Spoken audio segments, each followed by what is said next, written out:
Missing someone, love with all your heart. Missing someone, love with heart. What's up guys, it's Lauren, and in this week's episode I'm going to be showing you how I created this silvery violet on my client. So this is what my clients before looked like. This is what she came to me, and she had said that she had just gotten her hair done maybe about like 6 to 8 weeks ago, and she felt like the hairdresser before just couldn't get her light enough. So we were trying to go for more of a silvery color, and honestly silver colors are pretty hard on dark hair. So I'm going to be working on just lightening everything as a whole. This was her inspiration photo. She did like it to be pretty rooty, and she was already pretty rooty to begin with, so I was just going to work with it and pretty much lighten what she had and just kind of enhance her color a little bit. So I started my client's color in the back near the nape of the neck, and for her sectioning I took about 1/2 inch sections for each section that I took. As I'm lightening the back of her hair, I'm kind of going over the previous balayage, making sure that the ends are fully saturated. I want to make sure that they're fully saturated so that they get an even lift. And then you can see there, I'm just kind of blending up and balayaging in a slight V formation, and I alternate in like slight V and W for the balayage. When doing more of a solid balayage technique like this, it's very helpful to brush the product side to side to make sure that you're really saturating, getting all the hairs there.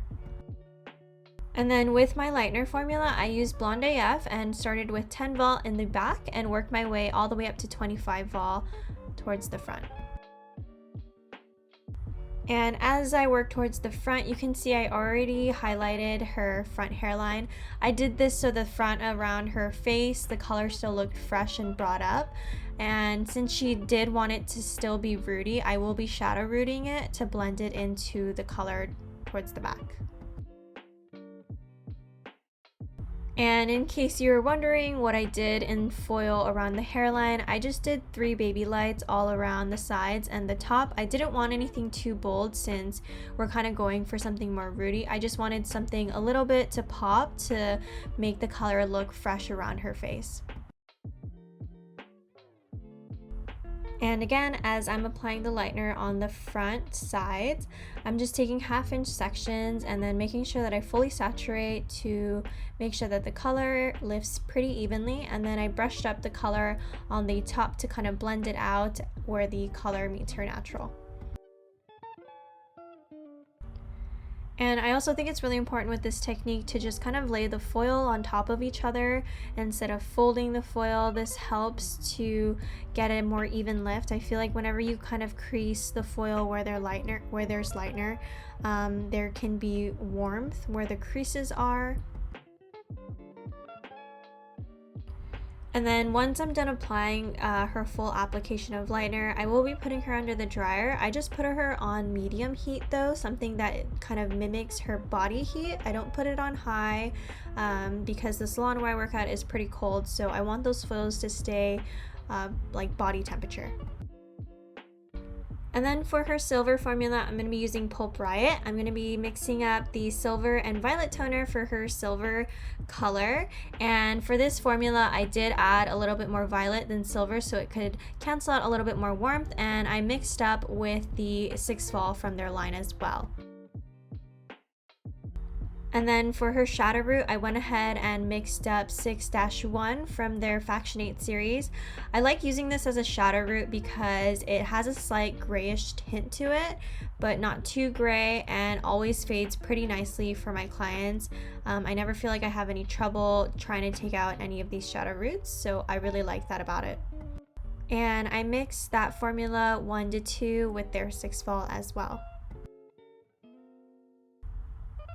And here I am just checking my client's hair. I'm checking for the integrity of her hair, making sure that it's nice and healthy and the right tone.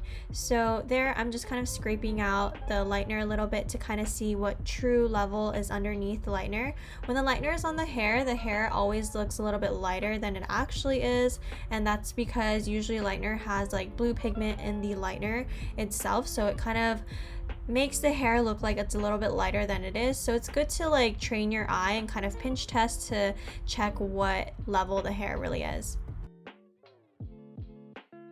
So here you can see I've already rinsed off the back, and now the front is ready to be rinsed off. And oh my god, it's so satisfying to pull out the foils. I think this is probably one of my favorite parts of doing hair, because you get to see how blonde the hair is before you tone it, and of course just see how light it is. So now it's time to tone. I like to start and section and brush out my client's hair, and I'm starting on the top there with her shadow root, because this is where I want the shadow root to be the darkest, where she parts her hair.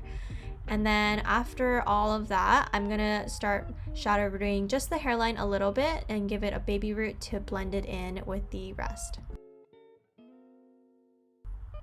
And when I apply the shadow root, it's very similar to how I apply like a basic base retouch for like my gray hair clients. And I usually do start on top there and then work my way all the way to the back. And when I bring my sections to the back, I do bring it all the way back, even behind the ear. I feel like this saves time sectioning, and then gets me through like a retouch really fast. So as I get to her front money piece here, I make sure that I take super thin sections and be super careful to make sure that that hairline is really just a baby root, because that is where the money piece is, and you want that to be as light as possible and not have any of the shadow root drag down too much.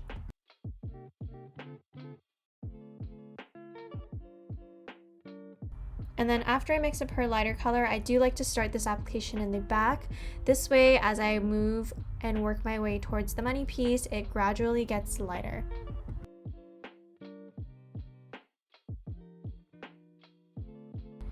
And when toning with the lighter color, I do take pretty big sections. I feel like since the hair is wet, as long as I'm brushing through the hair and fully saturating and double checking, you can take pretty big sections when toning, just as long as you cross check and make sure that you got everything.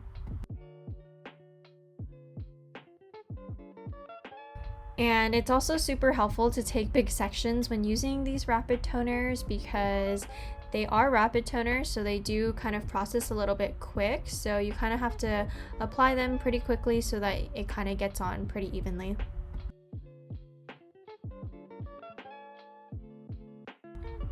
And honestly, I really love the Pulp Riot rapid toners. I feel like they're probably one of my favorite colors, because I'm able to create such beautiful creative color tones pretty quickly.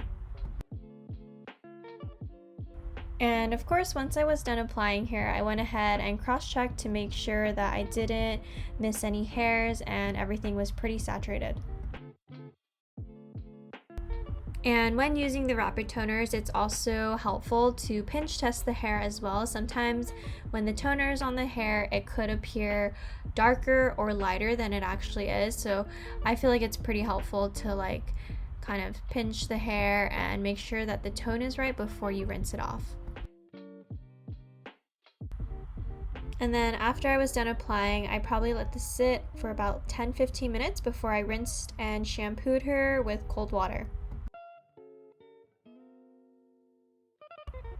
And here is my client's after. You can see how beautiful and mauve-y this silver violet is, and how it's so dimensional when the light hits it. I also love that here you can see the slight money piece that I created to make sure that her hair looked fresh, even though we left it pretty rooty. And you can see how well that 6-1 from Faction 8 blended into the rapid toners, and how bright her hair is and much more ashy and lighter it is than it was before. Alrighty guys, that is it for this week's episode. Thank you guys so much for tuning in and watching, and if you are new to my channel, don't forget to like and subscribe to my channel, and I will talk to you guys next week in my next video.